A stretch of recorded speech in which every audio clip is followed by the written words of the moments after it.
Hi everyone, welcome to my channel. Today we are going to learn phases of compiler. Why it is mainly used is to convert source code into machine understandable code. We are having mainly two processes, which is like analytic process and the synthetic process.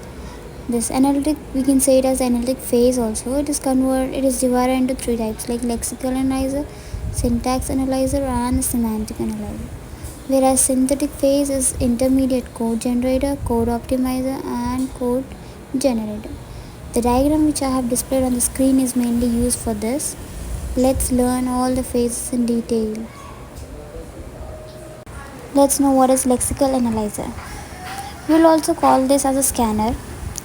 In this we are having two things, remember, lexeme and a token. Lexeme is a sequence of character, whereas token is a keyword, identifier, operator or constant, can be anything. What this lexeme analyzer will do, let us know. It will read the source code character by character and convert it into a sequence of character, which is lexeme. And each lexeme will represent a token. Here we are having a token format, which is token name and the attribute. We have to represent token in this format. Here is an example. First we are taking it as this example: a is equals to b plus c into 60. Now we have to represent lexeme on the left hand side and the right hand side token.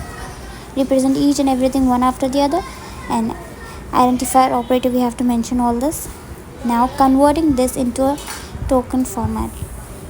I have taken a as an id 1, whereas is equals to I mentioned without anything, and for b I took id 2. We are representing c as id 3, then multiplication symbol and 60 as it is.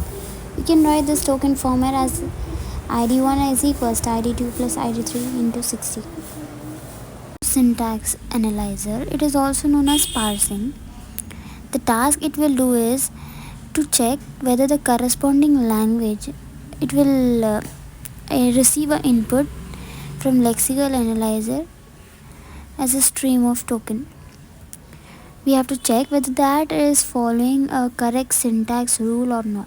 If it is following, then we will create a parse tree based on it. If it is not, then it is sent to an error handler to solve the problem. Here parse tree is generated as parent node and the children node. For parent node we are using an operator, and for child node we are using identifier and the constant. While evaluating this, the highest operator value will be evaluated first. I have given an example here.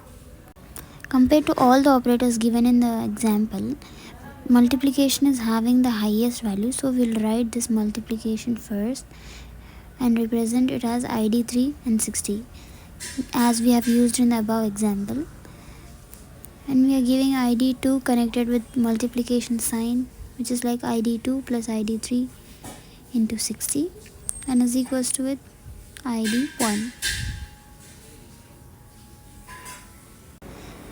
Semantic analyzer is taking the output of syntax analyzer, which is a parse tree, as an input. Here we are checking the meaning is correct or not.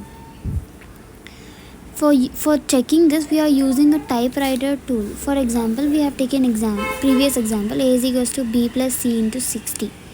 Now 60 is an integer for sure, but b or c, if any of the value we took it as float, assume it, then it will the type is not matching, then it will lead to semantic error. So to solve that problem, we are taking 60.0, which we are converting the 60, which is an integer, to a float value to avoid the error.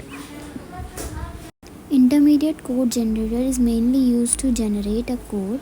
Here generation of code is easy, but just the thing is we have to follow this 3 address code. The first one is it must have maximum 1 operator in the right hand side. Second is compiler must generate temporary variable. And the third one is some instructor may contain less than 3 operands. You will understand it more clearly from this example. From the previous parse tree, we'll go from the bottom. Like t1, we are taking the value 60, but into float. We are converting that 60 from int to float. So int to float 60 we have taken. For T2 it is like id3 into T1, id3 into T1, whereas for T2 we are taking id2 plus T2, and id1 is represented with T3. Let's check whether we are following all these three address code or not. The first one, operator, it must contain a maximum one operator. Yeah, each and every one is having all the operators, like multiplication plus is equals T1, T2, T3 are the temporary variables, plus multiplication and is equals to are the operands. I hope you guys understood this. Now let's go to fifth one, code optimizer.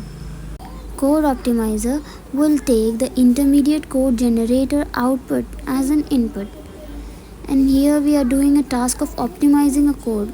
Like in some problems there is no need of any some statements, or sometimes we'll have unnecessary things in our code.